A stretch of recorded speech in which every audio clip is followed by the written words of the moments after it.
Hello everyone, welcome back to YSHI's YouTube channel, and this is Pooja Sharma, and I'm back with the next set of Biosphere Reserves of India. So before we begin, this is the WhatsApp details of YSHIS. You can contact on this number if you have any UPSC related queries or for your enrollment details. You can also email us and visit our YouTube channel. There are many mini series going on which will really help you for your prelims revision, and also you will get to learn a lot of new things at the last minute which can help you. So let's begin. So the first biosphere reserve in this video is Simplipal. So Simplipal National Park, it is a national park and a tiger reserve as well in the Mayurbhanj district in the Indian state of Odisha, which is covering 2750 kilometers square.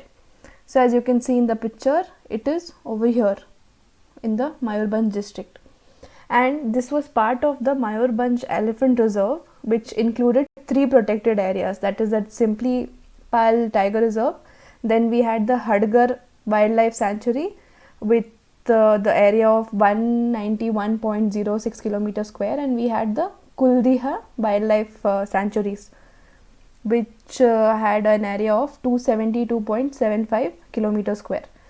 Also, the name Simplipal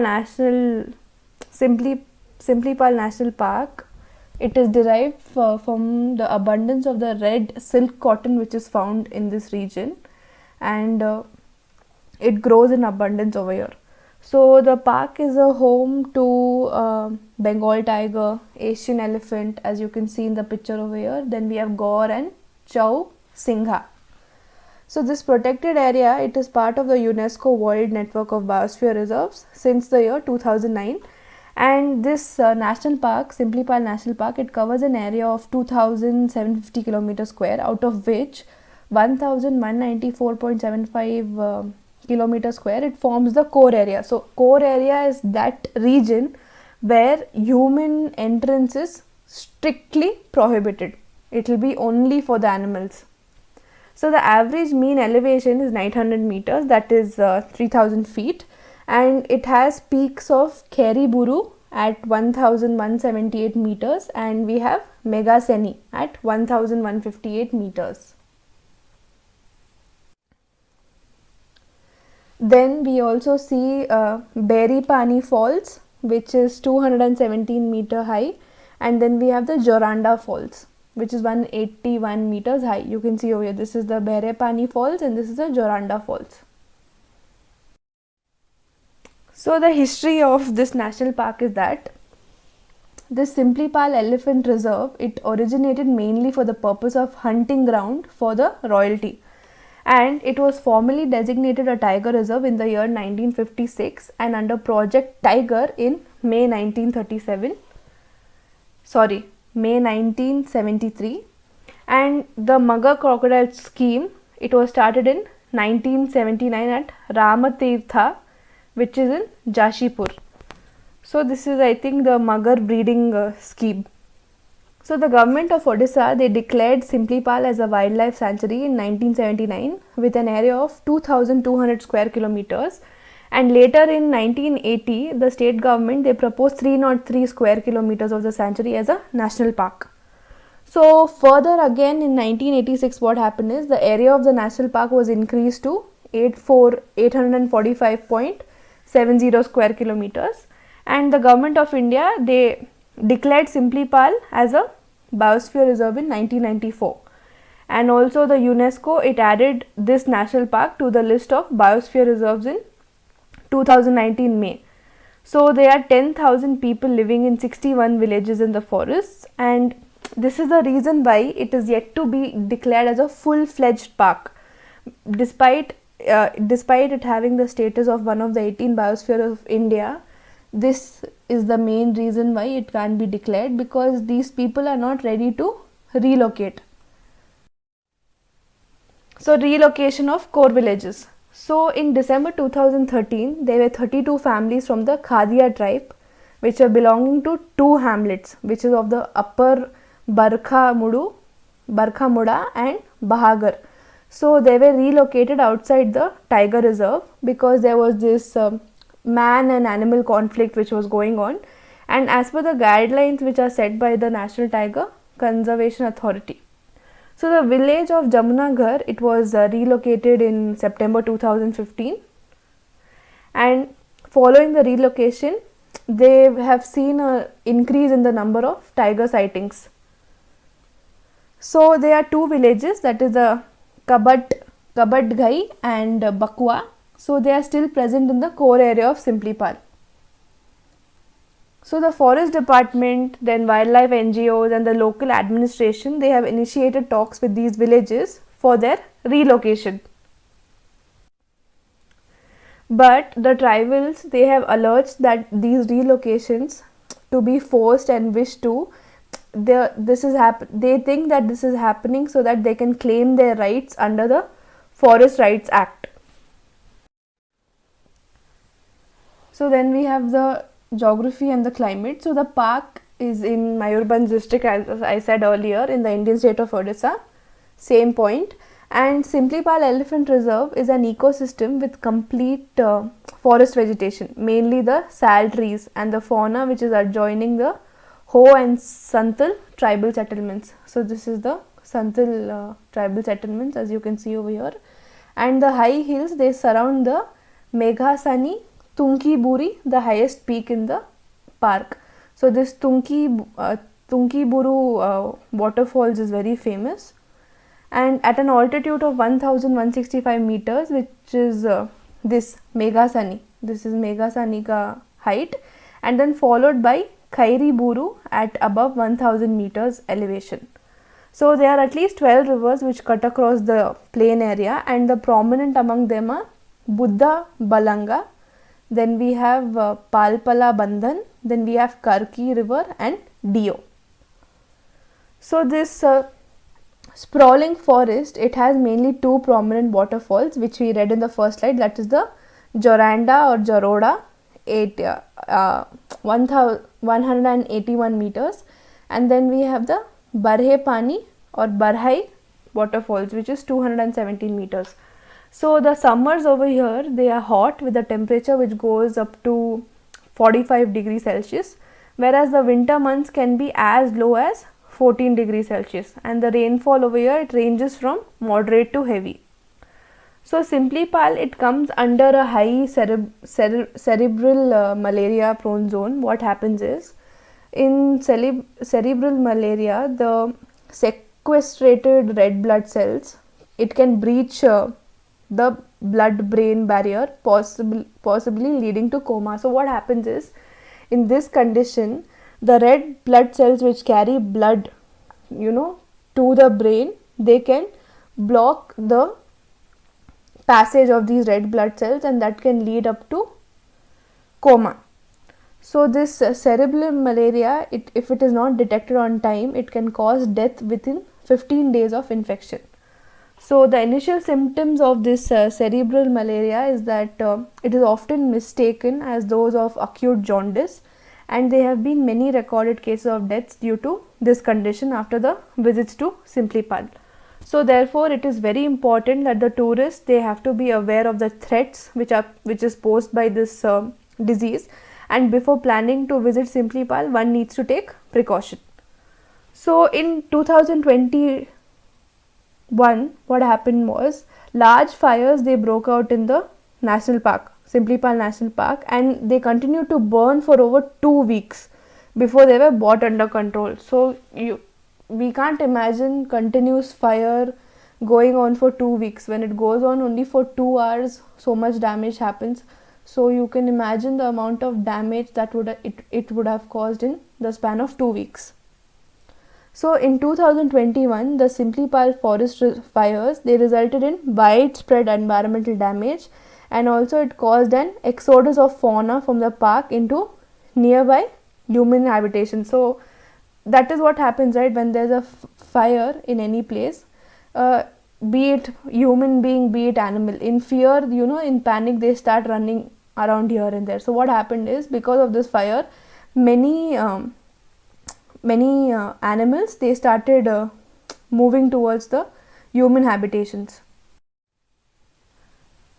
Then the park, it is a treasure house to 1076 species of plants which is belonging to 102 families, and 96 species of orchids have been identified over here.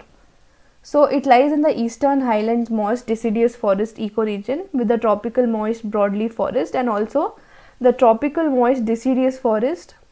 They have dry deciduous hill forest as well as high levels of sal forest.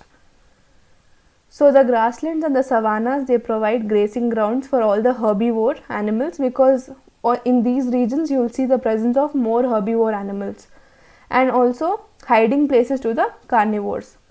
So the forest, it has a lot of innumerable medicinal and aromatic plants. They also provide a source of earning for the tribal people. Also eucalyptus, planted by the British during the 1900s, is found over here. So eucalyptus, if you all know, locally we call it Nilgiri oil. So that is the one. And then the fauna, so there are a total of 42 species of mammals and 242 species of birds and 30 species of reptiles. So they have been recorded in Simplipal National Park. So as you can see in the picture, we have tiger, leopard, Asian elephant, sambar, barking deer, then gaur, jungle cat. So this is our sambar. Then we have barking deer over here, we have leopard over here.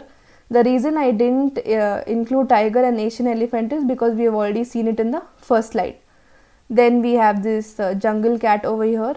Then we have wild boar. Then we have chorsinga, 4-horned antelope. You can see it has 4 horns over here.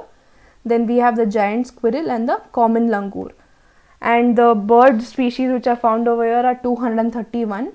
So 231 species of bird nest in these forests.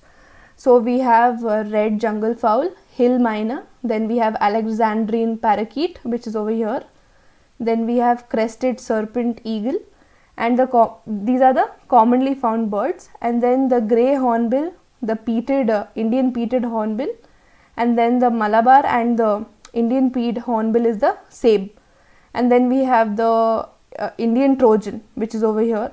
So these are also found in the reserve, along with few species of reptiles. The park has a sizable population of reptiles which include snakes and turtles. Also you will find Mugger crocodile management program which is going on over here. So this has helped the Mugger crocodile to survive and flourish on the banks of the Khairi river.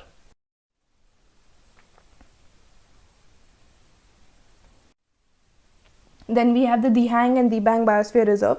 So this Dihang and Dibang, or the Dihang and Dibang, it is a biosphere reserve which constituted in 1998, and it is in the Indian state of Arunachal Pradesh. As you can see over here, the location is over here, easternmost tip almost. And then the Moling National Park and the Dibang Wildlife Sanctuary, they are located fully or partly within the biosphere reserve. And this reserve, it spreads over 3 districts, that is the Dibang Valley, which is over here as you can see in the picture. Then we have the Upper Siang, and then we have the West Siang, which is over here. So it covers high mountains of the eastern Himalayas and the Mishmi Hills, and the elevation in the reserve ranges, it goes up to more than 5,000 meters above the sea level. So one very important and interesting fact of this biosphere reserve is that it has natural vegetation which is stretching in an unbroken sequence from the tropics to the mountain tundra. So you can see they have vegetation of the tropic zone also, they have vegetation of the mountain zone also. Mountain zone, that is the tundra. So the type of vegetation found in this biosphere reserve, it can be grouped as subtropical broadleaf, then we have subtropical pine forest, temperate broadleaves, and then temperate coniflower, and then subalpine woody shrubs. Then we have the alpine meadows, which is a mountain tundra, and also we have bamboo breaks and grasslands. So the habitat in the Dihang and Dibang ranges, it ranges from tropical wet evergreen in the river gorges to subtropical temperate and alpine and permanent snow also. So the reserve, it is rich in wildlife, rare mammals such as Mishmi takin, which is over here. Then we have the red goril, musk deer, and then there are at least two subspecies are found of this musk deer. And then we have the red panda, then we have Asiatic black bear, then they are occasional tiger and Gongshan Mundjak sightings. And then among the birds, they are the rare Sclater's monel. This is Sclater's monel, and this is Blind's trajopan. And also we have the Mishmi hill giant flying squirrel, which is over here. And then we have the Mechuka giant flying squirrel. So two flying squirrels, they have been discovered from the vicinity of this reserve, that is Mishmi and Mechuka. So we are done with the Dihang and Dibang also. This is a very short biosphere reserve.